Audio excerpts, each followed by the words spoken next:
Well, I'm sorry guys, but we've been pushing with a lot of phone calls and people wondering what we're doing and all that kind of thing. I know I should have been taking time to video, but what we've done is spliced on 2-foot pieces onto where the floor joists were rotted with 3-inch screws and brought it out to where they were good, strong, something to fasten to. Then I put a 2x6 on it and then OSB plywood on top of that, and now we're putting flashing which goes up underneath.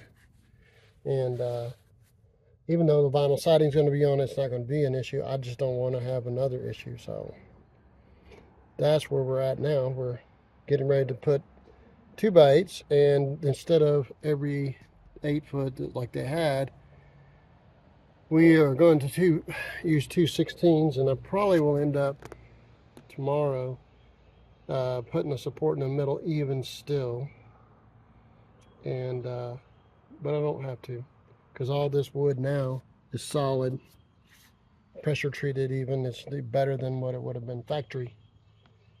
But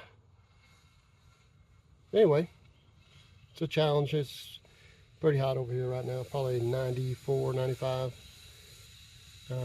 No wind, and so we're gonna keep going. Then I got to go do an air conditioner after this to help somebody out. So please be patient with me. I'm sorry I didn't show you everything, but we're making progress here.